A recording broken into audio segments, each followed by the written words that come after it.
Pandian store சீரியல்ல அடுத்த வர எபிசோட்ல தங்கமயிலோட அப்பா கடையில வந்து எல்லாத்தையும் பார்த்துக்கிறாங்க. அதுக்கு அடுத்ததா பாண்டியன் இருந்துட்டு, "சம்மந்தி நான் கொஞ்சம் வெளியில போறேன்.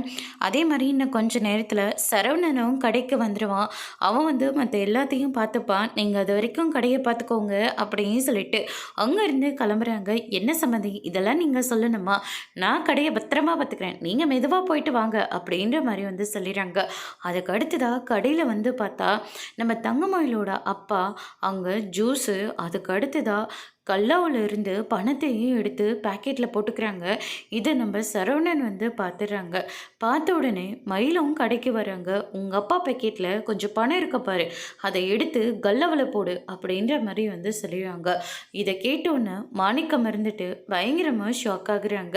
அதுக்கு அடுத்ததா, "ஏன்பா இப்படி பண்ணிட்டுருக்கீங்க? ஏற்கனவே வீட்ல பயங்கர பிரச்சனை போயிட்டுருக்கு. இன்னும் கணக்கு வழக்கெல்லாம் பார்க்குற போதெல்லாம் எனக்கு உயிர் போய் உயிர் வந்துட்டுருக்கு. ஏற்கனவே நான் எப்படா அந்த வீட்டை விட்டு வெளியே போகுவேன்னு சொல்லி மாமா ஒவ்வொரு நிமிஷமும் காத்துட்ருக்காரு.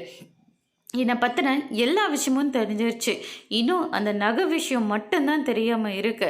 அதுவும் தெரிஞ்சிருச்சுன்னா மொத்தமும் முடிஞ்சது. வீட்டில் இப்போ தான் சித்தப்பாவோட பிரச்சனை போயிட்டுருக்குன்னு சொல்லிட்டு அவர் அவர் வந்து வாயை மூடிட்டு இருக்காரு. இப்போ அந்த பிரச்சனை முடிஞ்சா என் படிப்பு விஷயம், என் வயசு விஷயம், அதுக்கு அடுத்து தான் என்னை பொய் சொல்லி கல்யாணம் பண்ணீங்கள, இப்படி மொத்த விஷயமும் வீட்டில் எல்லாருக்கிட்டேயும் சொல்கிறதா சொல்லியிருக்காரு.